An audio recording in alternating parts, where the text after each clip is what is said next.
My name is Cecil, and I am 55 years old. I was standing right there in that crowded room, surrounded by laughter that cut deeper than any knife ever could.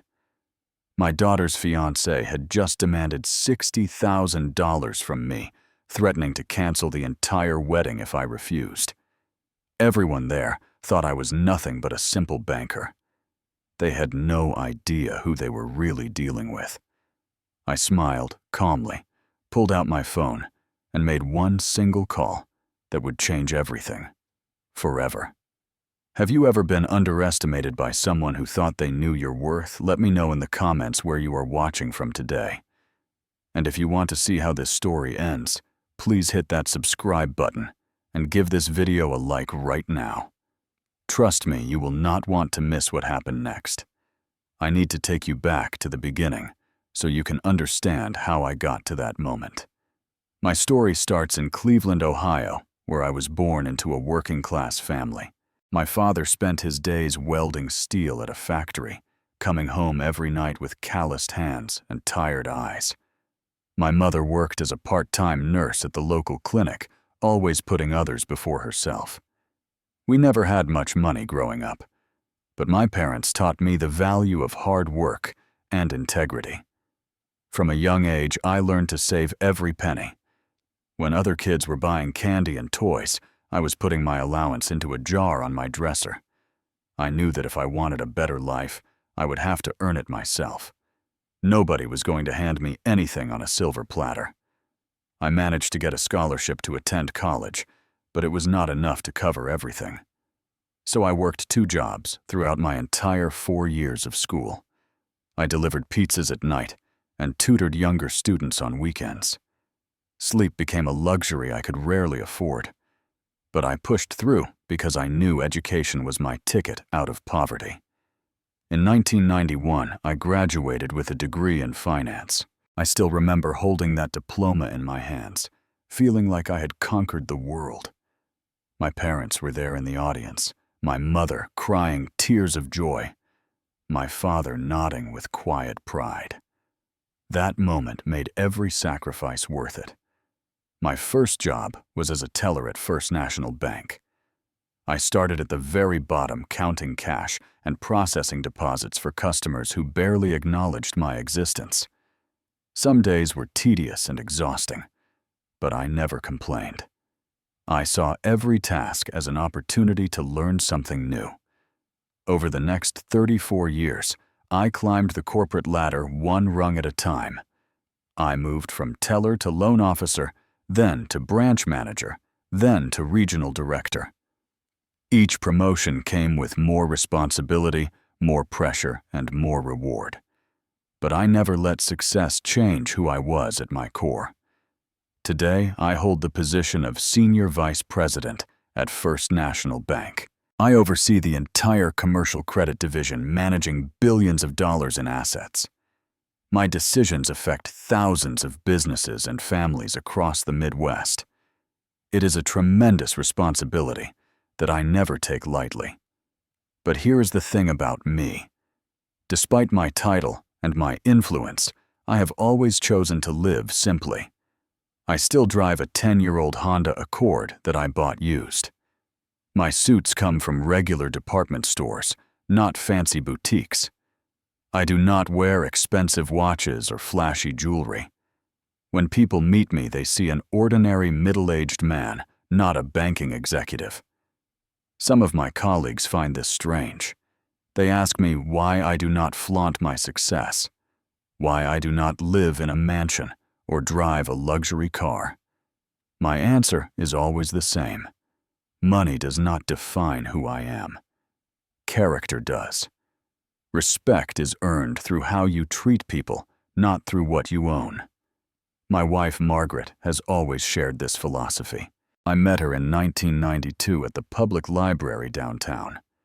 She was sitting at a table surrounded by stacks of books, completely absorbed in a novel about the Civil War. I worked up the courage to introduce myself, and we ended up talking for 3 hours straight. Margaret was a high school English teacher who loved literature and quiet evenings at home. She did not care about fancy restaurants or expensive gifts. What attracted her to me was my honesty and my determination. She saw the real me, not some image I was trying to project. We got married in 1994 at a small church ceremony with only close family and friends. No extravagant reception, no honeymoon in Europe. Just two people who loved each other, starting a life together. That simplicity set the tone for our entire marriage. Our daughter Sophie came into the world in 1997. From the moment I held her in my arms, I knew I would do anything to protect her. She was the most precious gift Margaret and I had ever received. We named her after Margaret's grandmother, a woman known for her wisdom and kindness. We raised Sophie in a modest home in the suburbs, even though I could have afforded something much larger. We wanted her to understand the value of money, to appreciate what she had, rather than constantly wanting more. We set boundaries and expectations, but we also showered her with love and support. Sophie grew up to be everything we hoped she would be. She was smart-driven and compassionate. She graduated from law school near the top of her class and landed a job at a prestigious firm downtown. I was incredibly proud of her accomplishments, though I rarely bragged about them to others. One thing I never told Sophie was exactly how much money I made, or how much I had saved over the years. I worried that knowing might change her, might make her entitled or complacent. I wanted her to build her own life through her own efforts, just as I had done. Margaret supported this decision completely. We lived well below our means, investing wisely and building a substantial nest egg that almost nobody knew about. Our wealth was our secret, a safety net for the future, rather than a status symbol to display. About 2 years ago, Sophie met a man named Brandon Wells at a charity fundraiser. She called me the next day, excitement bubbling in her voice, as she described this charming, confident businessman she had encountered. He was 30 years old, worked in real estate, and according to Sophie, was destined for great things. The first time I met Brandon, something felt off. He was handsome. I will give him that, with slicked back hair and a firm handshake. But there was something behind his eyes that unsettled me. A hunger, perhaps. An ambition that seemed disconnected from genuine achievement. Brandon talked constantly about his real estate deals, dropping numbers and names that were meant to impress. But I had been in banking for over 3 decades. I knew how to spot exaggeration when I heard it. Many of his claims did not add up upon closer examination. I quietly did some research without telling Sophie. It turned out that Brandon did not own his own company as he implied. He worked for his father's small real estate firm, earning a modest salary and living off family connections. His success was largely inherited, not earned. After 18 months of dating, Brandon proposed to Sophie. She called us immediately, her voice trembling with happiness. Margaret and I congratulated her, though my smile did not quite reach my eyes. I told myself to give Brandon a chance. Maybe I had misjudged him. Maybe love would bring out the best in him.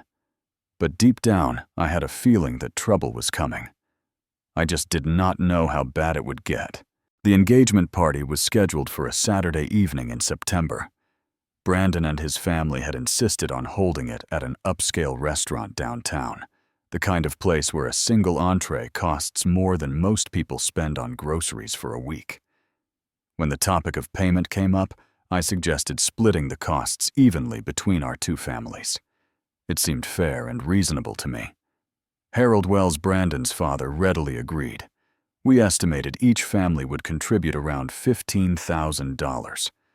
I thought the amount was excessive for what was essentially a fancy dinner party, but I kept my opinion to myself. Sophie was happy, and that was what mattered most. Margaret shared my reservations, but also chose not to make waves before the wedding. On the night of the party, Margaret and I arrived at the restaurant dressed in our usual understated attire. I wore a simple navy suit that I had owned for years. Margaret chose a modest dress, that emphasized elegance over extravagance. We looked respectable, but certainly not wealthy. The Wells family made a very different entrance. Harold came in wearing a designer suit with gold cufflinks that glinted under the chandeliers. His wife Linda was draped in jewelry, her fingers heavy with diamonds. Brandon was dressed like he had stepped out of a fashion magazine, all sharp angles and expensive fabrics. I noticed immediately how they looked at us. There was a flicker of something in their eyes. Disappointment, perhaps, or maybe disdain. They had clearly expected Sophie's parents to be more impressive, more affluent-looking. Harold approached me with a practiced smile and extended his hand. "So, Cecil," he said, "Sophie tells me you work at a bank. Which one is it?" "First National Bank," I replied simply. Harold nodded slowly. "Ah, yes, the local one. I have an account there, actually. The service is decent enough, I suppose." His tone made it clear that he considered First National Bank beneath him. He did not bother asking what my position was, probably assuming I was just another middle manager counting down the days to retirement. Linda turned her attention to Margaret. "And what do you do, dear?" "I am a retired teacher," Margaret answered with quiet dignity. "I taught high school English for 25 years. Linda's eyebrows rose slightly. "Oh, teaching. Such a noble profession. Though the pay is rather modest, is it not?" I felt Margaret stiffen beside me, but she maintained her composure. "We have always valued meaningful work over material wealth," she said evenly. The comment sailed right over Linda's head.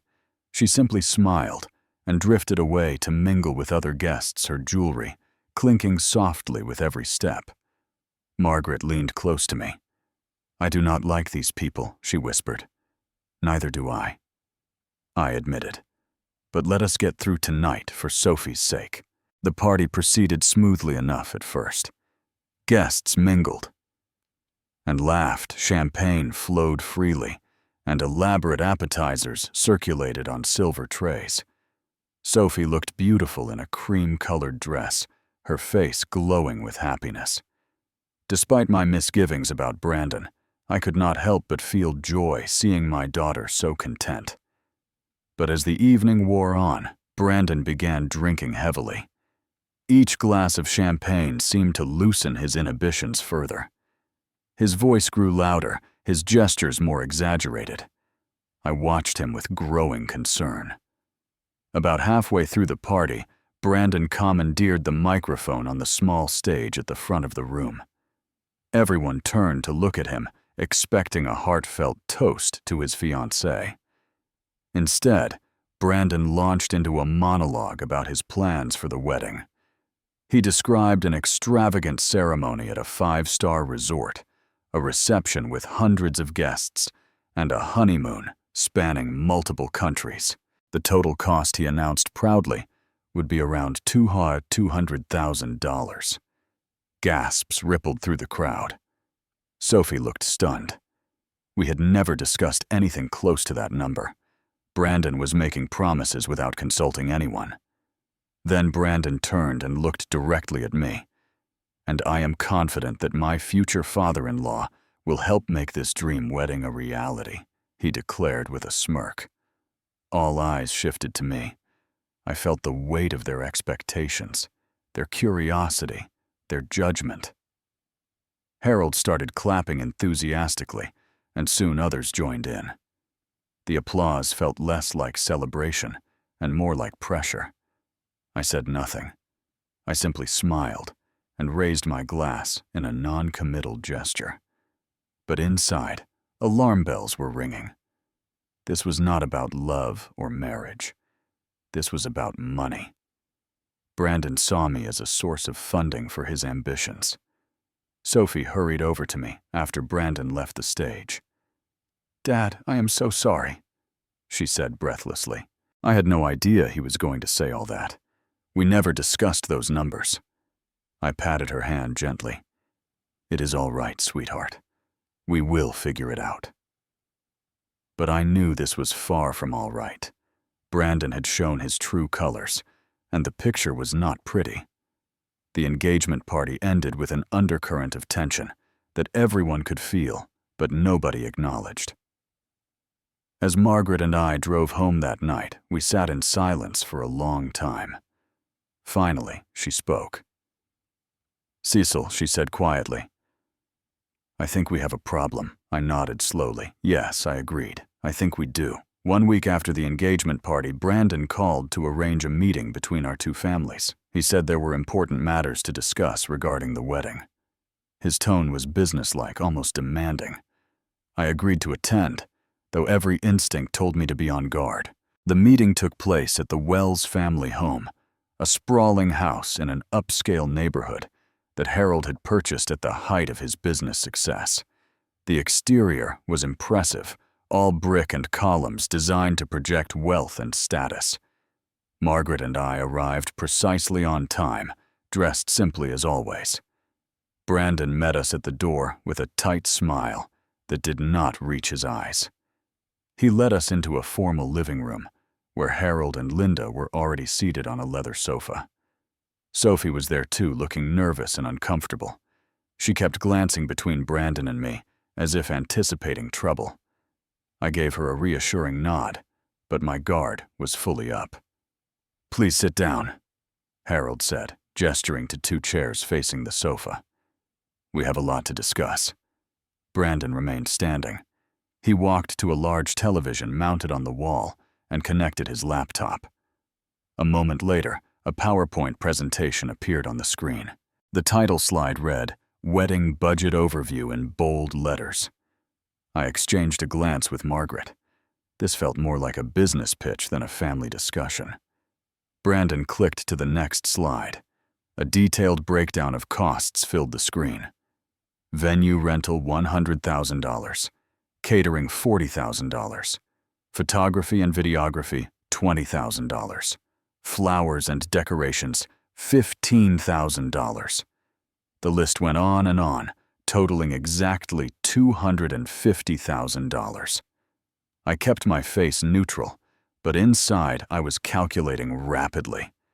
This was not a wedding budget.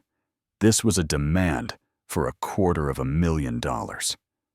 Brandon clicked again, revealing a proposed payment split.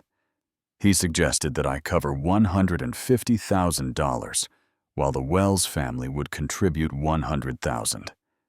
The division, he explained, was based on tradition. The bride's family always pays more. I leaned back in my chair. "I do not agree with those numbers," I said calmly. Brandon's smile tightened. "What do you mean I mean exactly what I said? I am not committing to that amount." Harold jumped in his tone, patronizing. "Cecil, I understand this might seem like a lot for someone in your position, but surely you have some savings. This is your daughter's wedding after all." "My position." The phrase hung in the air. Harold had no idea what my position actually was. He assumed I was a mid-level bank employee, scraping by on a modest salary. The thought almost made me laugh. "I have savings," I replied evenly, "but I am not willing to spend them on a wedding that costs more than most people's houses." Brandon's face reddened. "You do not understand, Cecil. This is not optional. Sophie deserves the best, and I intend to give it to her." Sophie spoke up for the first time. "Brandon, maybe we should scale back the plans. This is getting out of hand." Brandon wheeled on her, his voice sharp. "Stay out of this, Sophie. I am handling it." I watched him dismiss my daughter like she was an inconvenience, and something cold settled in my chest. This man did not respect her. He saw her as a means to an end. Margaret could not stay silent any longer. "You should not speak to her that way," she said firmly. Linda Wells let out a little laugh. "Margaret, dear, this is a conversation between the men. Perhaps you should let them sort it out." Margaret's jaw tightened, but she held her tongue. I could see the anger burning in her eyes. Nobody dismissed my wife without consequence. Brandon took a deep breath, visibly trying to regain control. He turned back to me with a forced smile. "All right," he said, "let us compromise. I will reduce the total budget. All I need from you right now is $60,000 as a deposit. That will secure the venue and some of the vendors. We can discuss the rest later." $60,000. The number hung in the air like a threat.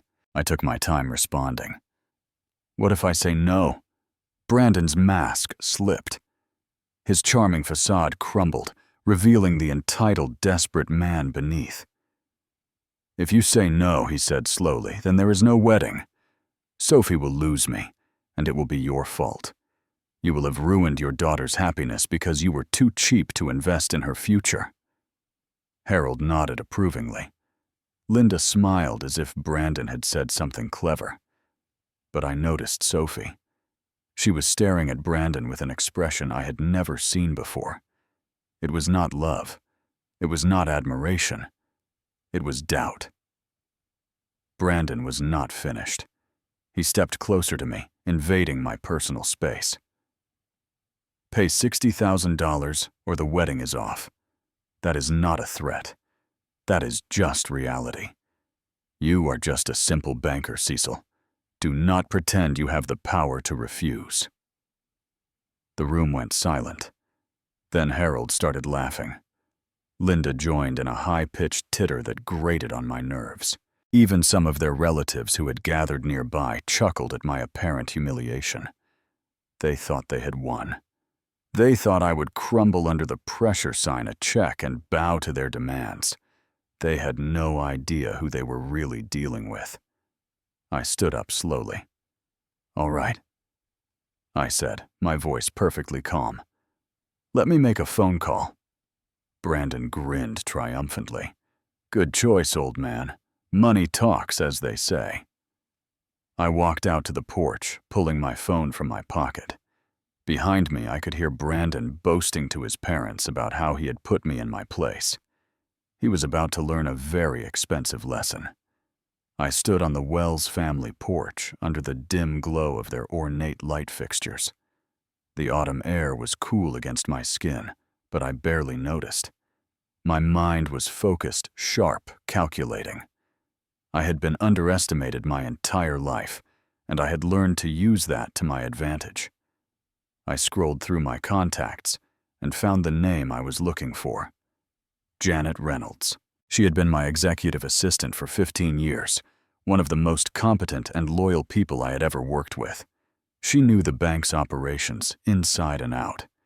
She answered on the second ring. "Good evening, Mr. Harrison. Is everything all right, Janet?"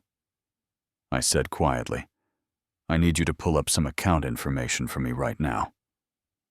"Of course, sir. Give me just a moment to access the system." I heard the sound of her typing in the background.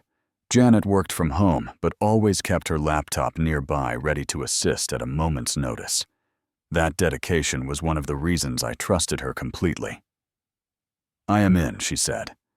"What accounts do you need Brandon Wells and Harold Wells?" I said. "Also any business accounts associated with Wells Realty." There was a pause as Janet searched the database. "Got them," she said. "Brandon Wells has a personal checking account with a current balance of $12,340. Harold Wells has a personal account with $8,000 and a business account for Wells Realty with $89,000. I nodded to myself. Those numbers confirmed what I had suspected. The Wells family was not nearly as wealthy as they pretended to be. Their lifestyle was built on image, not substance. "What about loans?" I asked. Janet typed some more. "Wells Realty has an outstanding commercial loan of $450,000. According to our records, it is 3 months past due on payments. There have been multiple notices sent, but no response or payment plan established. 3 months past due. That was significant. According to bank policy, any commercial loan more than 90 days delinquent could trigger immediate action, including account freezing and demand for full repayment. Janet, I said slowly, I want you to initiate standard collection procedures on the Wells Realty account. Freeze all associated accounts until the delinquent loan is addressed. I heard her sharp intake of breath. She understood the gravity of what I was asking. Sir, just to confirm, she said carefully, you want me to freeze the personal and business accounts of Harold Wells and Brandon Wells, effective immediately? Yes, I confirmed. This is fully within bank policy. The loan is past due, and the borrower has not responded to previous communications. We are simply enforcing our standard terms and conditions. Understood, Mr. Harrison. I will process the freeze tonight. The official notification letters will be sent first thing Monday morning. Perfect. Thank you, Janet. Is there anything else you need, sir? I thought for a moment. Actually, yes. Prepare a summary of the Wells Realty account history for me. I want to see their full payment record and any other flags in the system. I will have it on your desk by Monday morning, Janet said. Have a good evening, Mr. Harrison. I ended the call and stood in the darkness for a long moment. I felt no pleasure in what I had just done. There was no joy in wielding this kind of power. But Brandon had forced my hand. He had threatened my daughter, insulted my family, and tried to extort money from me. He had badly miscalculated. I walked back into the house. Brandon was still holding court in the living room, regaling his parents with his victory over the simple banker. He looked up when I entered, a smug grin spreading across his face. So, is the money on its way? I have taken care of everything, I said calmly. Brandon clapped his hands together. Excellent. I knew you would come around. Everyone does eventually when they realize what is at stake. Harold raised his glass in a mock toast. To new beginnings and generous in laws. I did not respond to the toast. Instead, I walked over to Sophie and took her hand. Sweetheart, I said gently, let us go home. We have a lot to talk about. Sophie looked confused, but nodded. She grabbed her purse and followed Margaret and me toward the door. Brandon called after us. Remember to send me confirmation of the transfer. I want to see those numbers in my account by morning. I did not turn around. I simply raised my hand in a small wave and walked out into the night. The car ride home was quiet for the first few minutes. Sophie sat in the back seat staring out the window. I could tell she was processing everything that had happened. Finally, she broke the silence. Dad, did you really send him the money? I met her eyes in the rearview mirror. No, sweetheart. I did not. Sophie's brow furrowed. But you said you took care of everything. What does that mean? I took a deep breath. This was the moment I had been avoiding for years. The moment when I would have to reveal a part of myself that I had kept hidden. Sophie, I said slowly, there are some things about me that you do not know. Things I should have told you a long time ago. Margaret reached over and squeezed my arm. It was time. I do not just work at First National Bank, I continued. I am the senior vice president. I oversee the entire commercial credit division. I have been in that position for almost 10 years. Sophie's eyes went wide. What, Dad? Why did you never tell me? Because I wanted you to grow up without thinking that money defined who you were. I wanted you to build your own life through your own efforts, not rely on what I had accumulated. Your mother and I made that decision together when you were young. Sophie was silent, absorbing this revelation. Then her expression shifted to concern. But what did you do tonight? What did you really do? I explained about the Wells Realty loan, about the 3 months of missed payments, about the bank's right to freeze accounts when borrowers default on their obligations. Brandon and his father owe the bank $450,000, I said. They have not paid in months, and they have ignored all our notices. Tonight, I simply enforced standard bank policy. Their accounts are frozen until they address the debt. Sophie's hand flew to her mouth. Oh my God. There is more, I continued. Brandon was not just asking for money for the wedding. His family is drowning in debt. Their company is on the verge of collapse. He targeted you because he thought our family had money he could access. He never loved you, Sophie. He saw you as a solution to his financial problems." Tears began streaming down Sophie's face. I felt terrible for causing her pain, but she needed to know the truth. "How long have you known?" she whispered. "I had suspicions from the beginning," I admitted, "but I did not want to interfere in your life. I hoped I was wrong. I hoped Brandon would prove to be a better man than I feared." Margaret turned in her seat to face our daughter. "Sweetheart, your father and I love you more than anything. We only want to protect you. We never wanted to see you hurt." Sophie wiped her eyes. "I feel so stupid. How could I not see what he really was?" "You are not stupid," I said firmly. "You are kind and trusting. Those are not weaknesses. But Brandon took advantage of those qualities. That is his failing, not yours." We arrived home and sat together in the living room for hours, talking through everything. I answered all of Sophie's questions about my career, my finances, and my observations about Brandon. Margaret made tea and sat beside our daughter, offering comfort and support. By the end of the night, Sophie had made her decision. "I am ending the engagement," she said quietly. "Tomorrow." I nodded. "Whatever you decide, we support you completely." Sophie hugged me tightly. "Thank you, Dad, for everything." I held my daughter and hoped that the hardest part was over. But I knew Brandon would not give up easily. The storm was just beginning. The weekend passed in a strange sort of calm. Sophie stayed with us, sleeping in her old bedroom and spending time with Margaret in the garden. She did not contact Brandon, and he did not reach out to her either. He was probably too busy celebrating his supposed victory.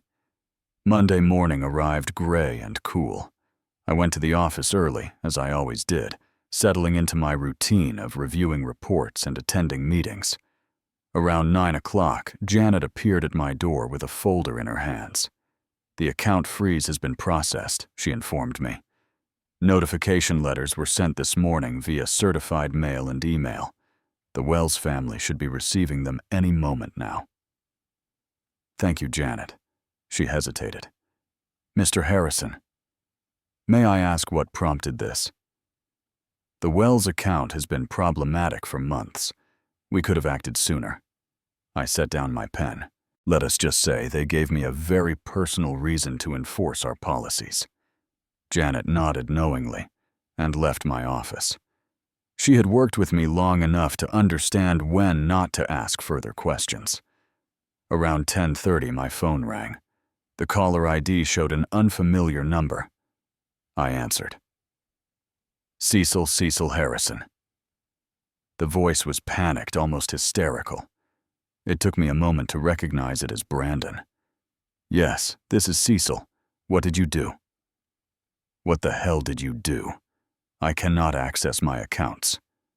The bank froze everything. "They are saying something about a delinquent loan and collection procedures. What is going on?"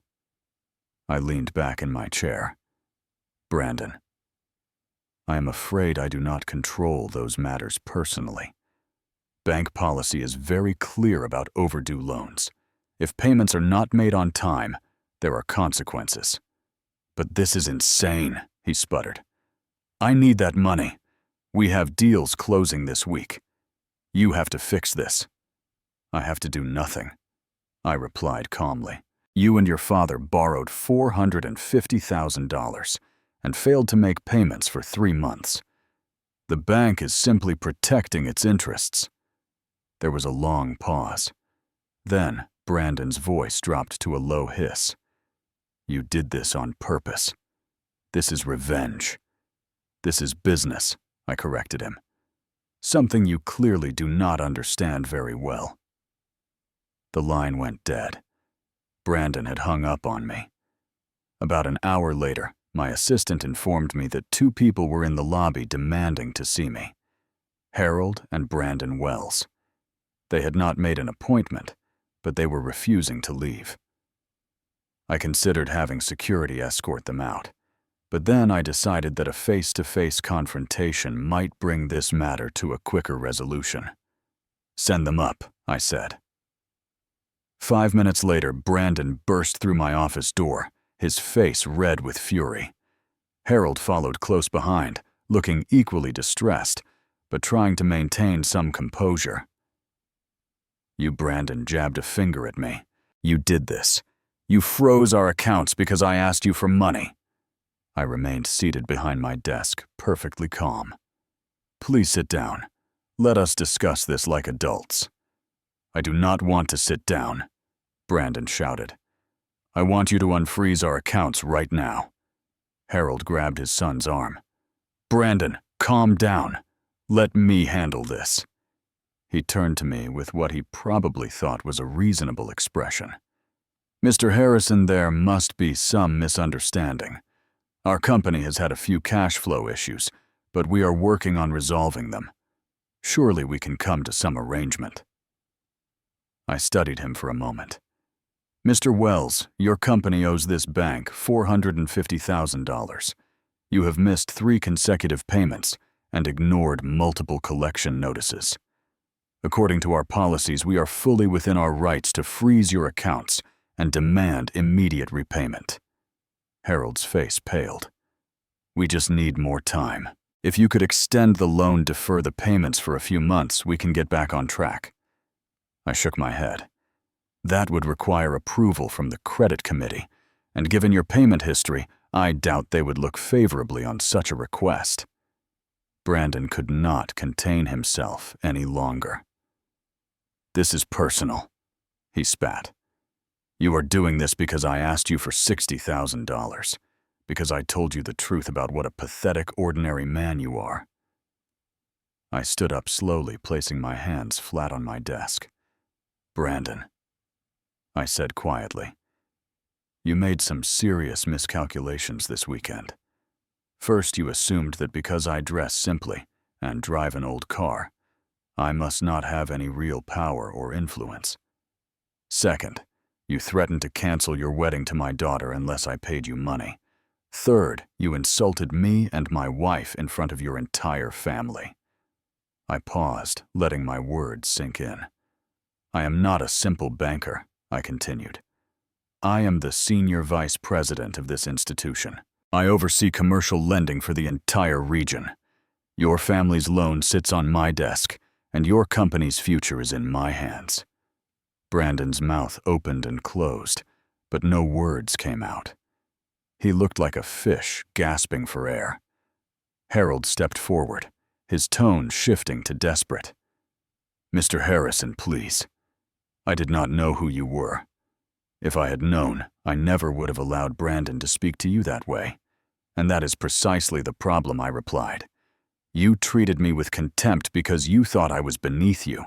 You judged my worth based on appearances. That tells me everything I need to know about your character." The door to my office opened, and Sophie walked in. Brandon and Harold turned in surprise. "Sophie," Brandon said, his voice suddenly pleading. "You have to help me. Your father is destroying everything." Sophie looked at him with cold eyes. She walked past him without a word and came to stand beside me. "I heard what happened," she said quietly. "Brandon, we need to talk." Brandon's desperation shifted to hope. "Yes, of course. Let us go somewhere private. I can explain everything." Sophie shook her head. "We can talk right here. What I have to say will not take long." She reached into her pocket and pulled out the engagement ring. The diamond caught the light from the window, sparkling briefly before Sophie extended her hand toward Brandon. "This is over," she said. "You lied to me. You used me. You never loved me at all. You just saw me as a way to solve your family's money problems." "Sophie." No, Brandon reached for her, but she stepped back. "I trusted you," she continued, her voice steady, despite the tears forming in her eyes. "I defended you to my parents when they had doubts, and the whole time you were planning to exploit my family." She pressed the ring into Brandon's palm. "I do not want to see you again. Do not call me. Do not come to my office. We are done." Brandon stared at the ring in his hand. His confident facade had completely crumbled. In that moment, he looked like what he truly was, a frightened young man who had gambled everything and lost. Harold made one last attempt. "Mr. Harrison, surely we can work something out. The accounts, the loan, we will pay everything. Just give us a chance." I considered his words. My instinct was to refuse to let them face the full consequences of their actions. But I had never been a vindictive person. Revenge was not what I wanted. "Mr. Wells," I said finally, "the freeze on your accounts is a standard banking procedure. If you want to resolve this situation, you will need to come to the bank with a viable repayment plan. I will not make any special arrangements, but I also will not block you from going through proper channels." Harold nodded quickly. "Yes, of course. Thank you. We will set up a meeting right away." He grabbed Brandon's arm and practically dragged him toward the door. Brandon looked back once at Sophie, his expression a mixture of regret and resentment. Then he was gone. Sophie let out a long breath. I stood up and put my arm around her shoulder. "Are you okay?" I asked. She leaned into me. "Not really, but I will be." I looked at my daughter and felt a surge of pride. She had shown more courage in the past few minutes than Brandon had shown in his entire life. "Let us go home," I said. "Your mother will want to know what happened." Sophie nodded. As we walked out of my office, she slipped her hand into mine, just like she used to when she was a little girl. Some things I realized never change, and some things change exactly when they need to. The following weeks brought a strange mixture of turmoil and peace to our lives. Sophie moved back into her old room temporarily, needing the comfort of family as she processed the end of her engagement. Margaret and I did our best to support her without hovering, giving her space when she needed it, and company when she wanted it. At the bank, Harold Wells came in for a formal meeting with the credit committee. He presented a plan to sell several properties and use the proceeds to pay down the delinquent loan. The committee reviewed his proposal and agreed to a restructured payment schedule contingent on demonstrable progress. I sat in on the meeting but did not say much. My goal had never been to destroy the Wells family. I simply wanted to protect Sophie and ensure that they faced appropriate consequences for their behavior. The banking system would handle the rest. Brandon disappeared from our lives almost entirely. According to mutual acquaintances, he had left the city to work at a small real estate agency in another state. He made no attempt to contact Sophie, which was probably for the best. Some bridges once burned cannot be rebuilt. News of what had happened spread through our social circles. People were surprised to learn about my position at the bank. Many admitted that they had assumed I was just a regular employee based on my appearance. I found a certain satisfaction in their reactions, though I did not gloat or seek attention. My brother Marcus called me one evening, laughing with genuine delight. "Cecil," he said, "I heard what you did to that arrogant fool. The whole banking community is talking about it. The senior VP who dresses like a teller and drives a beat-up Honda taking down a family of pretenders. You are practically a legend now." I chuckled. I did not do it for recognition. I did it for Sophie. "I know," Marcus replied, "and that is what makes it even better. You have always been the real deal, brother. No flash, all substance." His words meant more to me than any professional accolade. Growing up, Marcus and I had watched our parents struggle to make ends meet. We had both vowed to build better lives for ourselves, but also to never forget where we came from. Staying humble was not just a choice, it was a tribute to our roots. About 3 months after the confrontation, Sophie started dating someone new. His name was Kevin, a software engineer she had met through a colleague at her law firm. He was quiet, intelligent, and utterly unpretentious. He drove a practical car, wore plain clothes, and seemed genuinely interested in Sophie as a person rather than as a prize to be won. The first time Kevin came to our house for dinner, I watched him carefully. He helped Margaret in the kitchen without being asked. He listened more than he talked. When Sophie told a funny story about her day, he looked at her with an expression of pure affection. After dinner, Kevin and I sat on the porch, while Margaret and Sophie cleared the table. "Harrison," Kevin said, "I want you to know that I am not with Sophie for any reason other than the fact that she is the most amazing woman I have ever met. I do not care about your job, or your money, or anything else. I just care about her." I studied his face in the fading evening light. He seemed sincere. More than that, he seemed genuinely nervous about making a good impression, not because he wanted something from me, but because he valued Sophie, and by extension, valued her family.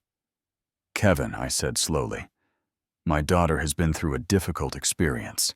She needs someone who will treat her with honesty and respect. Can you do that?" He nodded without hesitation. "Yes, sir. I promise." I extended my hand. "Then you are welcome in this family." His handshake was firm, but not aggressive. There was nothing to prove, nothing to perform. Just two men reaching an understanding. Later that night, after Kevin had gone home, Sophie found me in my study. "Dad," she said, "what do you think of him?" "I think he is nothing like Brandon," I replied. "And I mean that as the highest compliment." Sophie smiled a real smile that lit up her entire face. It was the first time I had seen her look truly happy since before the disaster with Brandon. "Thank you," she said, "for everything, for protecting me, even when I did not know I needed protecting, for showing me what a real man looks like." I pulled her into a hug. "You deserve the best, sweetheart. Never settle for anything less." She nodded against my shoulder. "I will not anymore." As I held my daughter, I felt a profound sense of peace. The storm had passed. We had weathered it together as a family. And on the other side, we were stronger than ever. The seasons changed, and life continued its steady march forward. Spring arrived with blossoming trees and warmer days. Sophie had fully recovered from her ordeal with Brandon. She was thriving at work, happy in her relationship with Kevin, and more confident than I had ever seen her. One evening, Margaret and I sat on our back porch watching the sunset paint the sky in shades of orange and pink. It had become our favorite time of day, a quiet moment to reflect and appreciate what we had. Cecil, Margaret said softly, "Do you ever regret how things went with Brandon and his family?" I thought about the question carefully. I had asked myself the same thing many times over the past months. "No," I said, finally. "I do not regret it." Brandon forced my hand. He tried to exploit our daughter and insult our family. I simply responded in the way that was available to me. Margaret nodded. "I know. I just wonder sometimes if there was another way." "Maybe there was," I admitted. "But I believe things worked out as they should have." Sophie learned an important lesson about judging character.